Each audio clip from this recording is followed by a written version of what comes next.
Hi, welcome to our first episode of Ohio Eats. This is a new series that we're trying out. Basically, we decided to do this because we eat out all the time.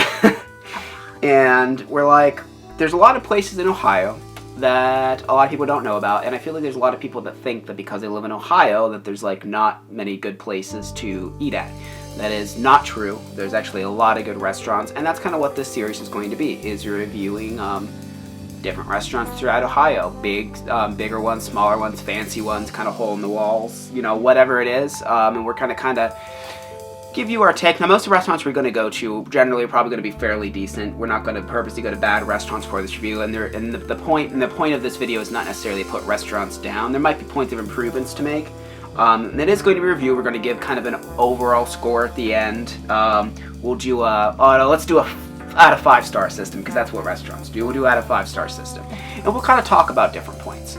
But yeah, that's what this series is going to be, and hopefully it does well and people like it, so we'll keep making more. And if no one likes it, then we probably won't. But okay, so the first place we went to for this is Jekyll's Kitchen, and this is in Chagrin Falls. Now, I have been there before. This was Kim's first time being there.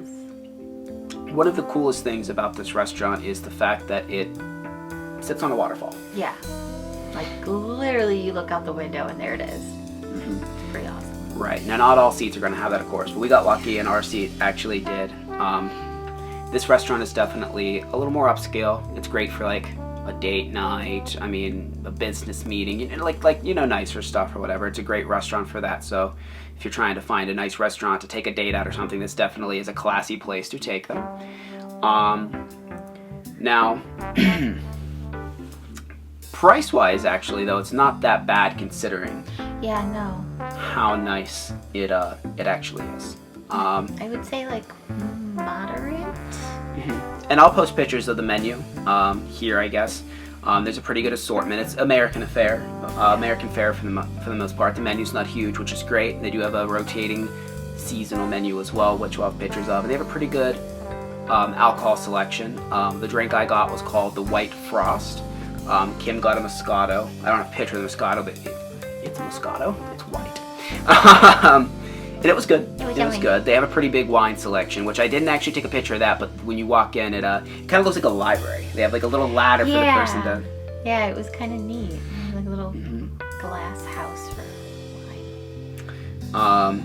And for the appetizer, what we got was, it was one of the seasonal items. It was a shrimp and crab dip. It was delicious. Yeah, it was really good. About what you would expect. Kind of like, something similar to like a spinach and artichoke dip. It did have a little bit of twist to it, though. It was kind of queso-y almost. Yeah. Which was something I kind of was describing to Kim. This is a restaurant that actually gives you bread, which is nice. A lot of the foo-foo-ier restaurants don't actually give you complimentary bread, and each of us got our own butter. Hey. So that's a plus. And Kim had the chicken and gravy. Yes, the southern chicken and gravy, I think it was called, and it was really good. It was boneless chicken breasts that were deep fried. They sat on top of skin on mashed potatoes, and then it had this gravy that was almost like It was a chorizo sausage gravy. It was a chorizo sausage gravy, so it was kind of like a pinkish color a little bit. Correct, yep. And it had a little bit of spice to it, but oh my god, it was so good. It does have a little spice. Very rich meal. Yeah. I've had that before, and I, of course, taste some of hers. And then I got what I've got there before, because it's like my favorite thing there, is the boneless beef short rib. It's that on top of, it's like a fried mushroom risotto.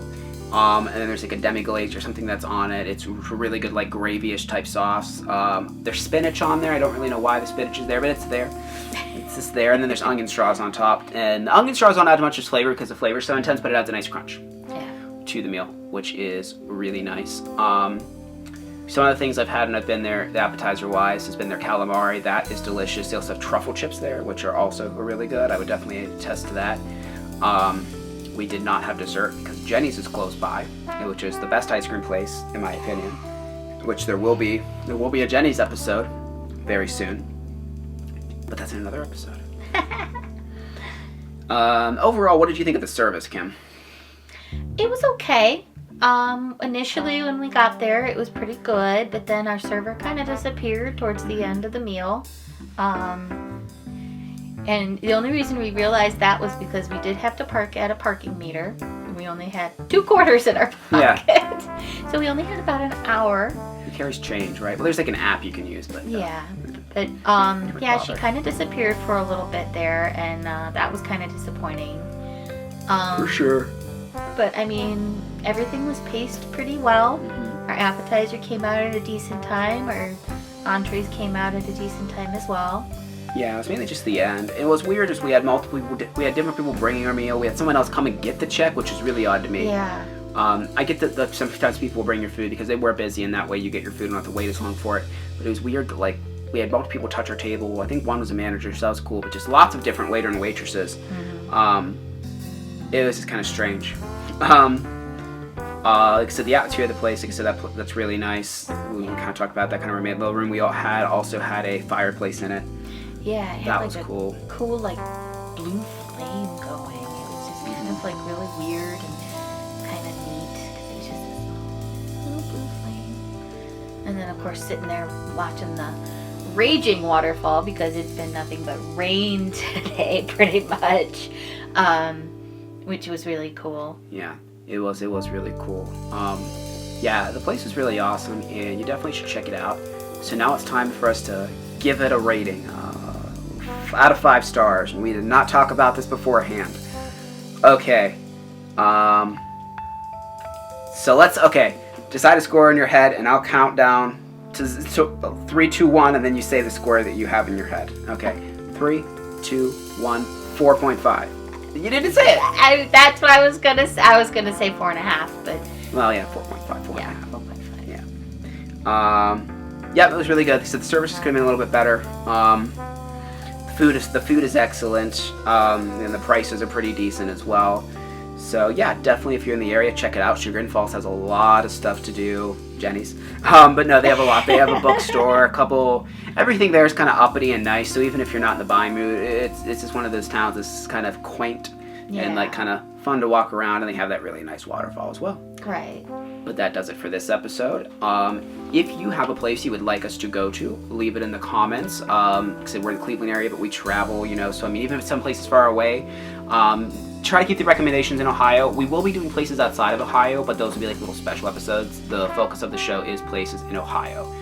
This is definitely focused on that, because no one else is really doing that. And even though Ohio's not the most fun state, there's actually things. There actually are nice things if you know where you're going. You don't always have to eat at a chain restaurant. Yeah, you really don't, and you really shouldn't. You really should support. And we're not going to be reviewing big chains. We might review small local chains, but not like bigger ones like an Olive Garden, Carrabba's, stuff like that. We're not going to be going to those type of places. But, yep. So, hopefully you like this video. Subscribe if you like this kind of content, because we're going to be doing this fairly regularly. We do a lot of other stuff as well, so check that out. And we'll see you guys in the next video. Bye.